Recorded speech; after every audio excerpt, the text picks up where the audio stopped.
Bueno, capítulo 8. Ahora ya se me entiende mejor porque nada, tengo la voz un poco más en condiciones. Ayer tenía un montón, estaba resfriado y ahora ya no estoy, así que aprovecho que no estoy resfriado y que hay silencio para grabar capítulo 8. Potage salió del hospital 2 días después. Le dieron un bastón y se rehusaron a dejarlo ir si no lo utilizaba, pero lo arrojó por la ventana del auto casi tan pronto como giramos en la esquina. Diana le pidió que madurara, pero no retrocedió para recogerlo. Estoy bien, soltó Potage, desde el asiento trasero. Esperaba que tuviera un tubo de oxígeno o algo, pero respiraba bien por sus propios medios. Le prescribieron altas dosis de prednisona, pero eso era todo. Estuve allí por 2 semanas y media. Si no pueden curarme en ese tiempo, ¿qué se supone que están haciendo? Estarás débil por un tiempo, comentó Diana. Lo he visto en aviadores accidentados. Pasan unos días en el hospital, descuidan su estado físico y creen que pueden recuperar su capacidad normal de inmediato. Sé lo que estoy haciendo, protestó Potage. Haz tus ejercicios, dijo Diana. Exígete, pero no te exijas demasiado. John, asegúrate de que no se provoque una recaída. ¿Qué te hace pensar que tengo algún control sobre él? Pregunté. Que vaya a tu apartamento. Se están robando un auto. Que vaya a tu apartamento, así tú puedes hacerlo. Por favor, deja de discutir sobre eso, replicó ella, poniendo los ojos en blanco sin mover las manos del volante. Se queda contigo, son las órdenes de Ostler y punto. Todas sus pertenencias están en tu casa, de todas formas. Él no tiene nada, solo 4 cambios de ropa idéntica y algunas sábanas que fueron oficialmente cedidas a Boy Dog. ¿Revisaste mis cosas? Preguntó Potage. Me estaba asegurando de que no tuvieras armas, Respondí, perdón. Lo que en verdad quería decir, estaba intentando encontrar armas. No toques mis cosas. Si vivieras en otra parte, no lo haría. John, gruñó Diana. Nos quedamos molestos en silencio y yo pensé en Elijah en lugar de Potage. ¿Cómo funcionaba su poder? ¿Qué estaba haciendo? ¿Por qué estaba yendo a reuniones de manejo del dolor, visitando a Merle Evans y todo eso? ¿Qué hizo que no debería haber hecho? Se rodeó de muerte y oscuridad. El turno de la noche, la funeraria, el asunto del dolor, podía entender eso. Vivía la clase de vida que a mí me hubiera gustado, sin enredos, sin multitudes, solo paz, silencio y cuerpos que cuidar. Pero sabía que yo era diferente de la mayoría de la gente, y a la mayoría no le agradaban esas cosas. ¿Por qué se parecía tanto a mí? ¿Era por eso que deseaba tanto que él no estuviera tras nosotros? ¿Que él no fuera un chico malo? No, lo dije mal. Era por eso que deseaba tanto que él no estuviera tras nosotros? ¿Que él no fuera un chico malo? ¿Por qué quería que fuera como yo? Diana, ¿por qué te rodearías de muerte? Pregunté. Eso es una pregunta profunda. ¿Quieres saber por qué me convertí en francotiradora? No, me refiero a si fueras Elijah, o bueno, tal vez, no lo sé. ¿Por qué te convertiste en francotiradora? No finjas que de pronto querés hablar sobre mí, respondió. Si solo quieres una tormenta de ideas, está bien. No tienes que ponerte incómodo solo porque te entendí mal. No estoy fingiendo, solo quiero saber por qué alguien desearía vivir así. ¿Está perturbado? ¿Asustado? Tal vez sus sentimientos ayuden a explicarlo. Estoy dando manotazos de ahogado. ¿Así que ahora estoy perturbada? Preguntó Diana. Tú te rodeas de muerte, me dijo Potage. ¿Por qué lo haces? Es diferente. ¿Por qué? Exigió. Porque yo lo disfruto. Dudé. Tal vez Elijah también, comentó Diana. Él recuerda, ¿no es así? ¿Ese es su poder? Bueno, tal vez sea una cuestión de homenaje. Le agrada la soledad para poder darles sus respetos a las personas muertas que recuerda. Tú me dijiste que esa era gran parte del trabajo para ti cuando trabajabas en la funeraria de tu madre. No tiene sentido. Si le agradara la muerte por las mismas razones que a mí, no iría a reuniones para manejo del dolor. ¿Por qué a ti no te entristece? Preguntó Diana. Porque la muerte es tranquila, respondí. Mi corazón se aceleró, como si me hubiera llegado una oleada de adrenalina de algún lado. Pero solo estaba sentado en el auto. La muerte no se mueve, no habla y no hace ningún ruido. Casi digo que no grita, pero me pareció tan preciso que hice un mojín al pensarlo. Tampoco era esa toda la razón. Marcy nunca se gritó, Marcy nunca me gritó y también estaba muerta. y eso no me hacía muy feliz en absoluto. Mi papá ya no gritaba, al menos no donde yo pudiera escucharlo, y él aún no seguía con vida. La respuesta no era tan fácil. Balbuceé por un minuto, preguntándome de qué estaba hablando, intentando retomar el hilo de la conversación. El manejo del dolor es algo que se hace con otras personas, dije finalmente. Están vivas y las escuchas hablar. Yo nunca haría eso, él no es como yo. En esos grupos, la gente habla de los muertos, dijo Diana. Recuerdan a sus seres amados. Quizás para Elijah va más allá. Quizá él necesita recordar para sobrevivir. Todo se trata de lo que le falta, ¿no es así? Así que él necesita los recuerdos de otras personas porque no tiene propios. Tal vez las reuniones lo ayudan a conservar esos recuerdos, frescos o lo que sea. Salvo que él lo haya hecho solo una vez, comenté. Lo hemos estado observando por semanas y solo ha estado allí una vez. Y entonces apareció la respuesta, justo enfrente a mi rostro. Él no está recordando a los muertos, está recordando a los vivos. Eso no es manejo del dolor, discrepó Diana. Eso sería alguna otra clase de terapia. Eso no es lo que quiero decir. Nadie se esfuerza para recordar a los vivos, dijo Potage, a menos que estén perdidos, como en los monumentos a los desaparecidos en combate. El resto del tiempo solo recordamos a los muertos. Recordamos a los muertos porque nosotros estamos vivos. Tal vez para quienes estén muertos funciona al revés, dije. Sentí como mis ojos ardían mientras hablaba, con las lágrimas amenazando, pero apreté los dientes y parpadeé para apartarlas. Y Elijah pasa la mayor parte del tiempo con ellos, con personas muertas de esa comunidad, asintió Diana luego de un momento de silencio. ¿Quién más estuvo en esa reunión? Preguntó Potage. Exacto, dije. Si Elijah está absorbiendo los recuerdos de quienes murieron recientemente, esas reuniones de manejo del dolor deben estar llenas de personas que él conoce o cree conocer. Debe estar ahí para conocer a alguien en persona. Es por eso que comenzó a asistir ahora. Debe estar encontrándose con alguien relacionado a una muerte muy reciente. Estoy conduciendo, dijo Diana. Uno de ustedes llame a Ostler. Yo estoy marchando. No. Concha la lora. Venía re bien. Ya estoy marcando, asintió Potage. Esperamos un momento hasta que lo oímos hablar. Aquí, Potage. ¿Tienes las notas policiales sobre la reunión del dolor? Pausa. Léeme la lista de todos los que asistieron esa noche. Espera un momento. Estoy escribiéndolos. Un montón de nombres. Delaney Anderson, Rose Capman, Jude Feldman, Jared Garrett, Susan Roman. ¿Eso es todo? Pausa. Solo estamos siguiendo una hipótesis. Te llamaré si nos conduce a algo. Yo lo había distanciado del número. Yo ya había distanciado. No. Yo ya había discado.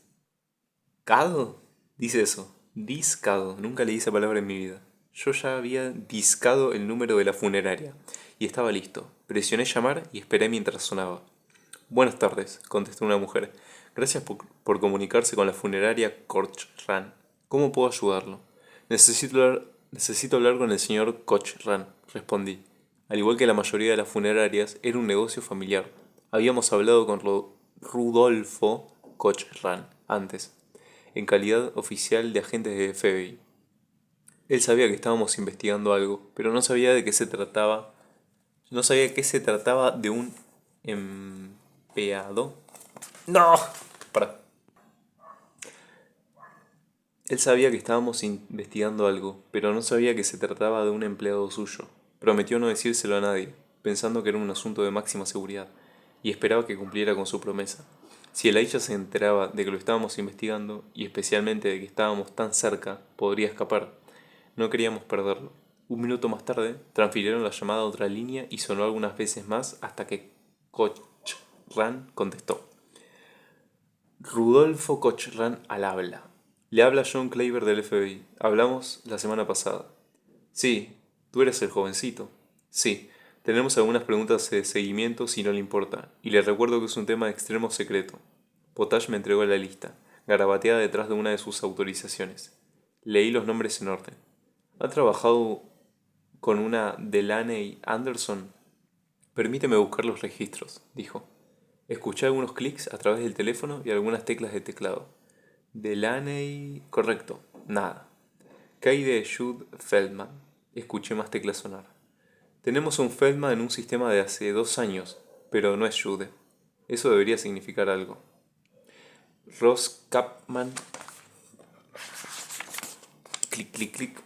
Escuchó un leve pitido cuando presionó el comando de búsqueda y luego Chapman suspiró un Su voz se volvió más distante mientras leía la información. Sí, tuvimos un funeral hace alrededor de unas 6 semanas para William Chapman, y Rose está en su archivo como la esposa. Todas las negociaciones las realizamos con ella. Sentí una oleada de emoción. Tenía razón. ¿Puede brindarme su información de contacto? La leyó y yo la anoté. Luego, solo para ser minucioso, le pedí que buscara los últimos 2 nombres de la lista. Hubo otra coincidencia de hacía 10 años, pero eso fue todo. Le agradecí y colgué el teléfono. Estuvo allí para ver a Rose Chapman.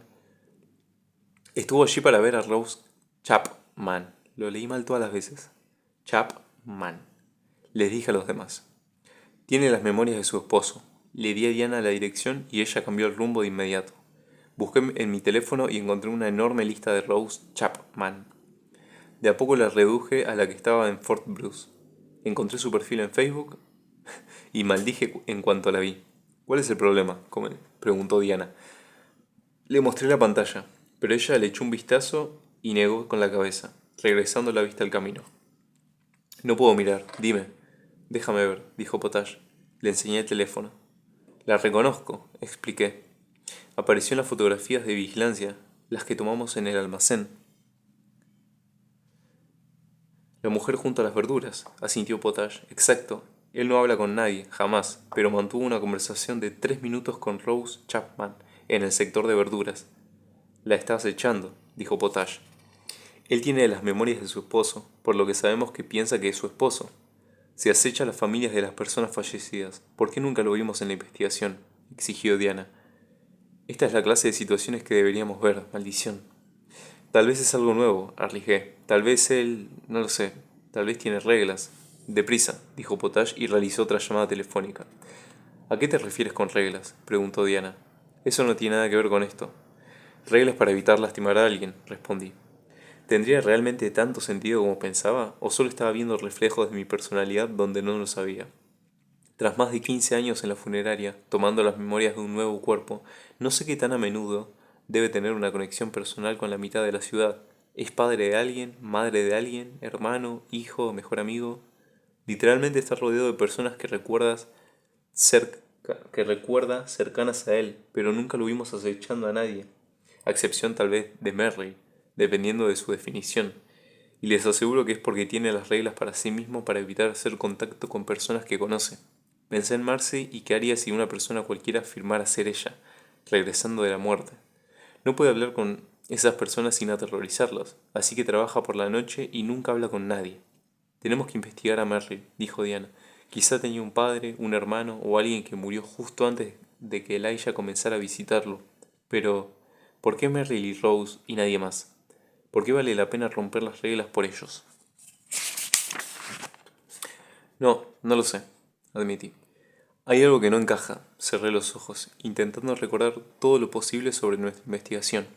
Nunca lo vimos lastimar a nadie, nunca lo vimos atacar a nadie, no encontramos un cuerpo o una escena del crimen que pudiéramos relacionar, relacionar con él. Nunca encontramos nada malo. Toma sus recuerdos de personas muertas, comentó Diana, si es que estamos en lo cierto. Sí, pensé por un momento mientras escuchaba a Potage brindarle la dirección de Rose a la policía. Aún no estamos perdiendo, aún nos estamos perdiendo algo importante. Mira, Diana, entonces, ¿qué es lo que Elijah hace que no debería hacer? ¿Te refieres al grupo para el manejo del dolor? Me refiero a todo, a cómo funciona su poder, si estamos en lo cierto, toma los recaudos de cuerpos sin vida, toma los recuerdos de cuerpos sin vida, pero ¿por qué? Porque tiene que hacerlo, respondió Diana. Tomar los recuerdos de personas muertas implica estar metiéndose constantemente en el recuerdo real de la muerte. Debe recordar haber muerto de anciano, de cáncer, de accidentes de tránsito. Si lleva miles de años en esto, debe recordar haber muerto miles de veces. ¿Por qué pasaría por algo así si no tiene que hacerlo? No había pensado en eso, y me afectó no haberlo hecho. Eso tiene sentido, dije lentamente. Pero tiene sentido algo que tiene que hacer. La pregunta es, ¿qué hace que no tiene que hacer? Necesita cuerpos sin vida no es lo mismo que necesitar la funeraria. Seamos honestos, hacer un cuerpo sin vida es bastante fácil, pero él se esfuerza para usar cuerpos que ya están sin vida. Él no asesina, tampoco Cody French, recortó Diana, y aún así era un monstruo.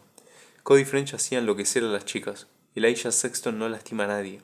Él no es un buen chico, dijo Diana. Es un marchito. Nosotros matamos marchitos, John.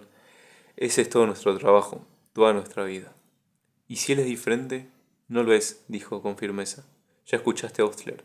No te pongas sensible. Estás hablando de una criatura que asesina. No.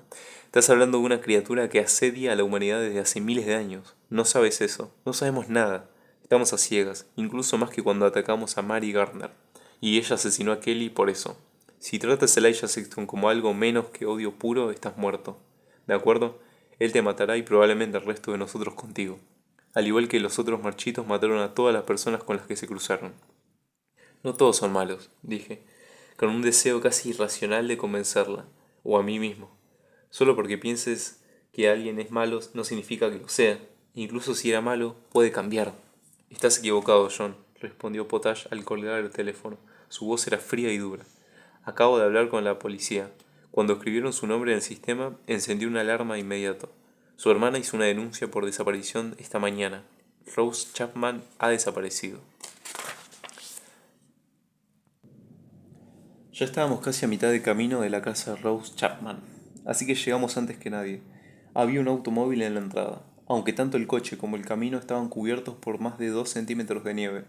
Probablemente fuera solo por la tormenta de la noche anterior, y no era el único automóvil cubierto de nieve en la calle. Decían más las huellas llegando de la acera a la entrada. Alguien aparcó su vehículo, caminó hasta la puerta, luego regresó y se marchó. Yo no era un buen rastreador, como para decir si las huellas que iban hacia la casa eran diferentes de las que salían, como si la persona cargara un cuerpo, por ejemplo, pero estaba seguro de que solo había un par. ¿Elijah estuvo allí y secuestró a la mujer que creía su esposa? Quería creer que no era él, pero eran los 3 marchitos misteriosos. Pero, ¿por qué había sido solo un par de huellas? Marqué mi pie en la nieve cuidadosamente junto a ellas, comparándolas mientras Potash y Diana avanzaban hasta la puerta. Las huellas eran pequeñas.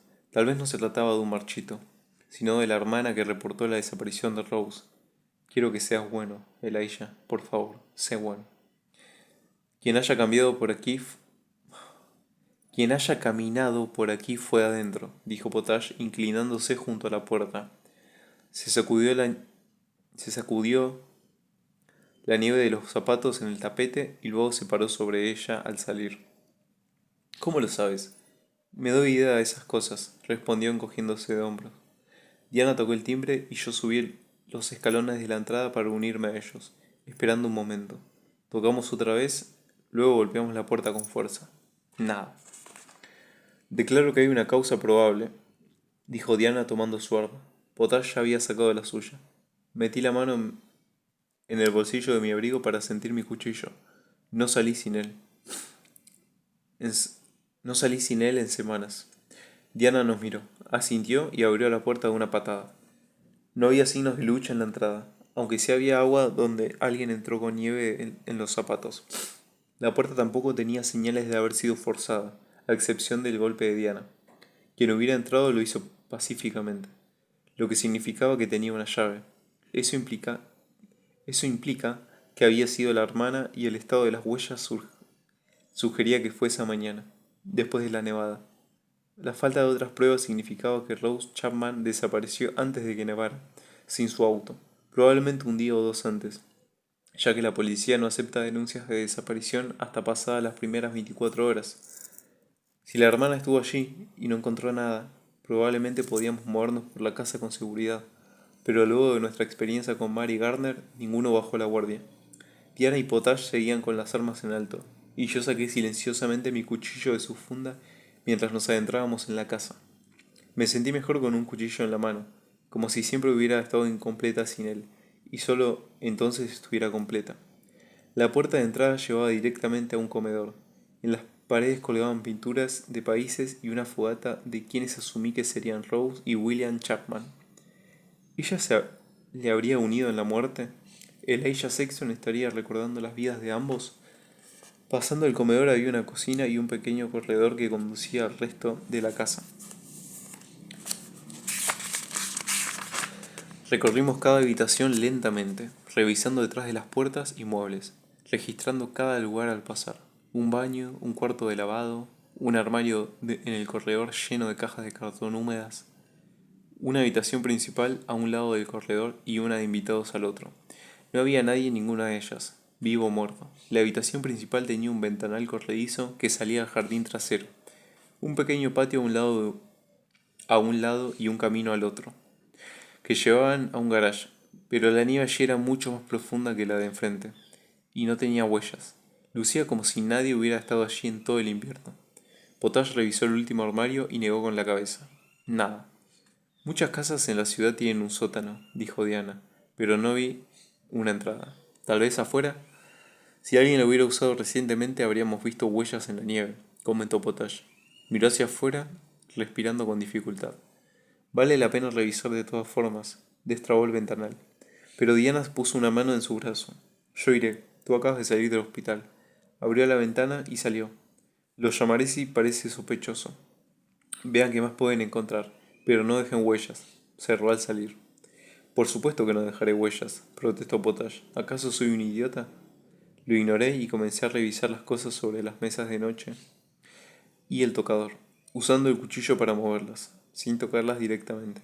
Las personas secuestradas suelen dejar cosas personales importantes, la clase de cosas sin las cuales nunca salen. Llaves, cartera, bolso, teléfono. Si encontráramos algo de eso, tal vez también pudiéramos encontrar información personal útil, como una agenda o una lista de personas con las que habló recientemente. Un smartphone sería una mina de oro. Dependiendo de cómo lo hubiera configurado, podríamos saber no solo a quién llamó, sino cuándo lo hizo y dónde estaba. Encontré algunos papeles que podían resultar útiles más adelante, recibos de la funeraria y cosas por el estilo, pero nada que sirviera en este momento. Volté para salir al corredor y regresar al comedor para continuar con la búsqueda. Cuando sonó el teléfono de Potash, giré para escuchar. Habla Potash. Pausa. Estamos dentro. No hay evidencia directa de un secuestro, pero el auto está en la entrada y es bastante claro que nadie durmió aquí anoche. No es incriminatorio, pero es definitivamente sospechoso. Diana abrió el ventanal y sacudió la nieve de sus pies antes de entrar. No hay nada en el sótano más que una caldera y algunas cosas guardadas. Sacudió su cabello con un gesto de disgusto. Perdón. Y cada araña en kilómetros a la redonda. ¿Está el teléfono con Ostler? Dije apuntando a Potash. ¿Malas noticias? ¿Algunas recibimos buenas noticias? Iremos de inmediato, respondió Potash. Colgó y nos miró. La policía llegará en 5 minutos. Los dejaremos encargarse de la escena del crimen mientras nosotros regresamos a la funeraria. ¿Rose? Preguntó Diana. Potash negó con la cabeza. No, pero es malo. Otro ataque caníbal. Me miró y otra carta para John.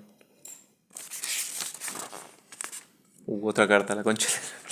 Bueno, voy a intentar leerla bien. Eh, Al señor John Wayne Claver y sus estimados colegas. Hola, otra vez. Es, como siempre, un placer escribirte.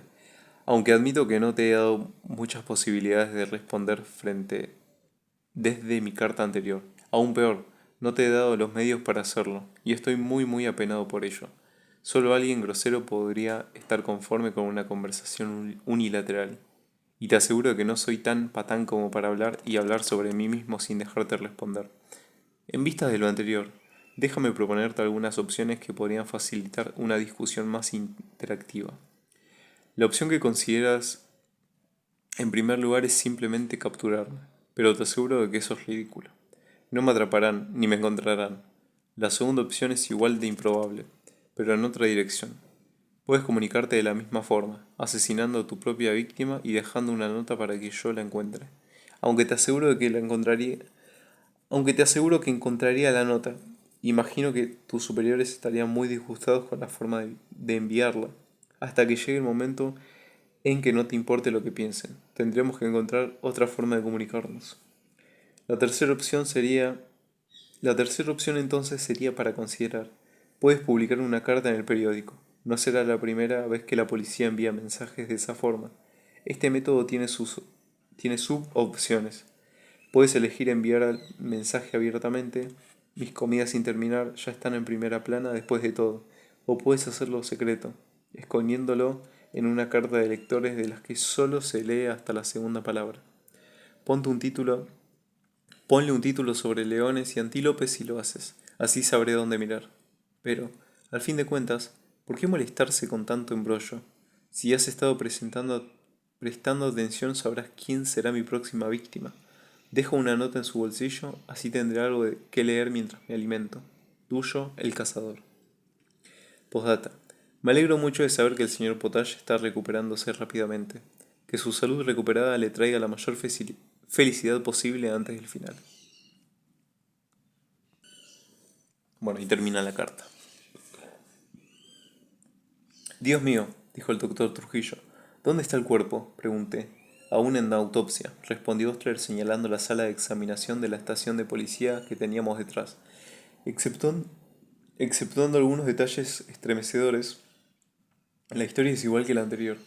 Una persona de mediana edad, mujer esta vez, hallada semidesnuda con el cuerpo cubierto de mordidas, rostro y cuello intactos.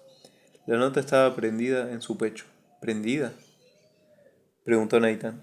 Con un alfiler, respondió Ostler. Ten en mente que no llevaba camiseta. La parte más extraña de este trabajo, comentó Diana, es que nada de eso cuenta como un detalle estremecedor. Potage se sentó y comenzó a dar lentas y controladas bocanadas de aire. ¿Por qué la sigues dejando? ¿Por qué la sigue dirigiendo a John?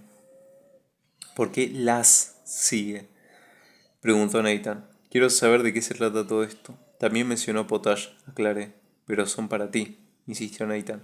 Cuando dijo que quería iniciar una conversación te estaba hablando específicamente a ti. Cuando sugirió que asesináramos a alguien también se refería a ti. Miré a Potage y lo descubrí mirándome. Él seguía siendo el único que sabía la forma brutal en la que había apuñalado a Mary Gardner. No dijo nada. Usa el nombre de John porque quiere exhibirte, dijo Trujillo. Todo en esas cartas, el tono, el vocabulario, incluso el mensaje en sí mismo, es un intento deliberado de ejercer control sobre nosotros, mostrando su superioridad. Superioridad. Me olvidé de modular. No solo mostrándola, golpeándonos con ella con la sutileza de un enorme mazo de caricaturas. Quiere que le tengamos miedo. Y aparte, y parte de eso es demostrando que sabe de nosotros, el nombre de John y el estado de salud de Potage. Bien, está funcionando, dijo Nathan. Una vez más, solicito humildemente que empaquemos todo y dejemos esta ciudad lo más pronto posible. Jamás has hecho algo humildemente en tu vida, replicó Diana. Todo lo que nos está mostrando realmente son sus límites, comenté. Sabe mi nombre porque mi fotografía apareció en internet. Él ató los cabos y sabe quién soy. Sabe el nombre de Potage porque está en los registros del hospital. Somos los únicos miembros del equipo con una identidad fácilmente rastreable. Incluso Brooke está ingresada en White Flower con un alias. Lo único que sabe sobre nosotros son las cosas que cualquiera sabría sobre nosotros. Tal vez se avecina algo más, dijo Ostler. Podría saber todo y estar dando a conocer de a poco, una porción a la vez. Eso provocaría muchos cuerpos masticados hasta que termine, añadió Diana. No lo creo, respondí. Creo que está investigándonos al mismo tiempo que nosotros lo investigamos a él. Lee el encabezado otra vez, le pedí a Ostler. Al señor John Wayne Claver y sus estimados colegas. Usó mi segundo nombre, no lo hizo la primera vez. Así que tu evidencia de que no está revelando la información a porción a la vez es justamente la que la está revelando una porción a la vez, preguntó Nathan resoplando.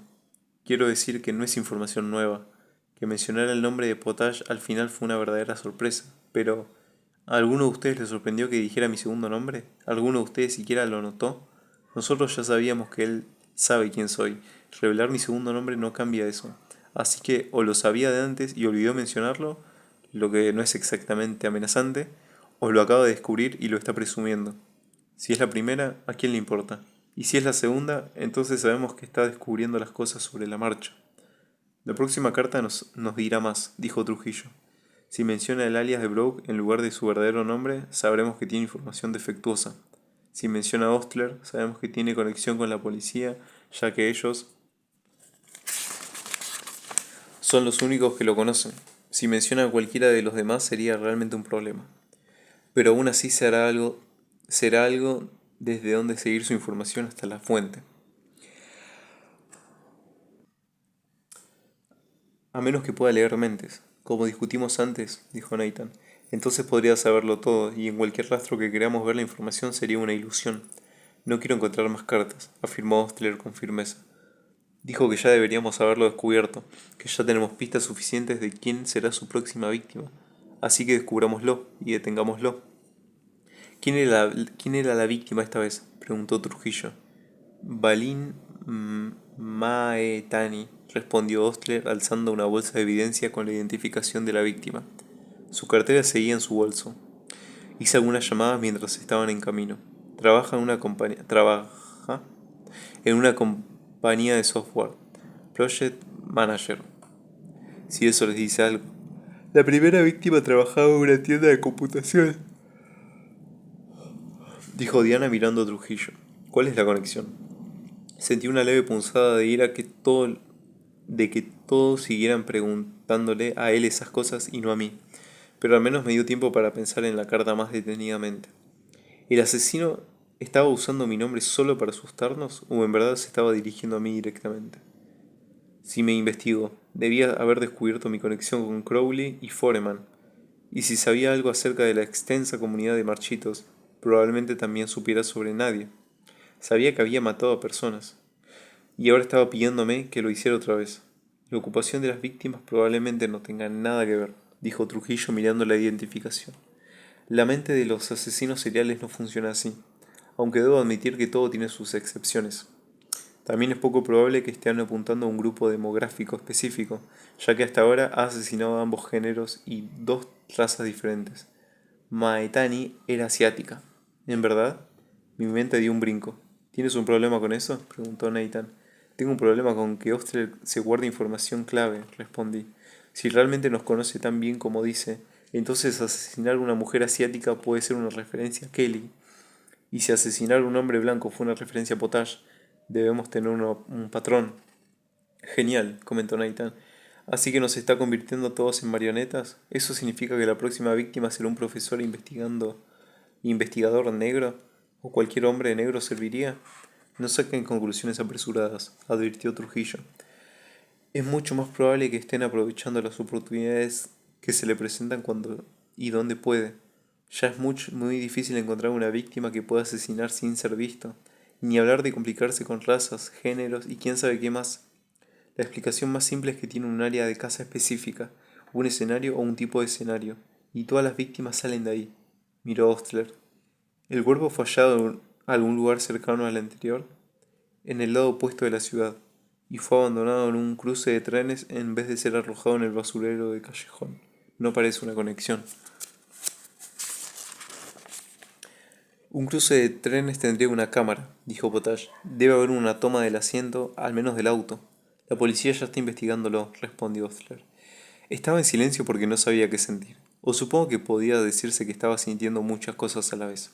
Estaba enfadado porque Trujillo había desestimado mi idea, pero impresionado de que la suya tuviera mucho más sentido. Enfadado nuevamente porque se atrevió a ser tan bueno en algo que consideraba de mi dominio personal, y luego estaba avergonzado por tener sentimientos tan mezquinos al respecto, preocupado por si llegaba a tener razón, frustrado por no haber encontrado nada sólido aún, y estaba molesto con Nathan, asustado por Brock y fascinado por el nuevo asesino. Y todo lo que quería era salir de ahí y ser yo mismo, aunque fuera solo por un minuto, aunque fuera solo medio minuto, aunque fuera solo medio minuto, tal vez por siempre. Pensemos en el lugar donde los cuerpos fueron abandonados, no tiene nada que ver con el lugar donde fueron asesinados, dijo Trujillo, acariciando su barbilla. Pueden haberlos capturado en el mismo lugar y luego los esparció por la ciudad para mantenerse escondido, o solo para despistarnos. Tenía que haber algo más, lo sabía. El asesino no había escrito dos cartas, tenía que habernos dejado una pista incluso si fuera solo por accidente. No hemos encontrado ninguna conexión evidente entre las direcciones de sus casas o trabajos, dijo Ostler, pero tal vez el transporte nos lleva por un camino similar, o se cruzan en un punto específico. Le diré a la policía que lo investigue, pero necesitamos algo más conciso. No permitiré que este hombre se coma a nadie más. Comer. Estuvo ahí todo el tiempo. Busqué en mi bolsillo la copia de la primera carta, que estaba desgastada por estar guardada y arrugada en los extremos. ¿Cuál era el contenido en el estómago de las víctimas? ¿Piensas que eso importa?, preguntó Nathan. Era una típica pregunta sarcástica de él, aunque su rostro lucía más confundido que beligerante. Beligerante. ¿Es realmente algo importante? ¿Un asesino que elige a sus víctimas por el contenido de su estómago? No la misma comida, sino de los mismos lugares, expliqué. Saqué la carta y la desdoblé, estirando los pliegues para que se quede estirada. En la primera carta mencionó el contenido del estómago de Steven Applebaum, para probar que era un asesino, pero luego también mencionó que lo vio comer. Aquí está, el contenido de su estómago, como supongo que les habrán informado, debe haber incluido 2 porciones de pizza. Estaba demasiado lejos para ver de qué era, y eligió a su víctima, la observó comiendo y luego la asesinó, probablemente poco después. Esas cartas están escritas con mucho cuidado, tiene que significar algo. Ostler lo consideró por un momento y luego fue a la sala de examinación y abrió la puerta. Disculpen, caballeros, ¿ya han analizado el contenido de su estómago? Escuché murmullos, pero no pude entender qué decían. ¿Y qué eran? Más murmullos. Gracias. Cerró la puerta y volteó hacia nosotros. Pisa. Diana, quiero que vayas a ver al detective Scott y descubras exactamente dónde cenaron las víctimas el día que fueron asesinadas. Sí, señora. Diana salió de inmediato y Potage se puso de pie. Ostler regresó lentamente hasta nuestro círculo deformado. No podemos vigilar a cada persona que come en una pizzería durante las próximas semanas. Es imposible. Pero podemos tener a alguien en el restaurante en su lugar, ¿cierto?, preguntó Nathan. Es decir, es mejor que nada. Al menos podemos ver a quienes coman ahí y coincidan con las características demográficas de nuestro equipo. ¿Qué más dice esta carta?, preguntó Ostler mirándome.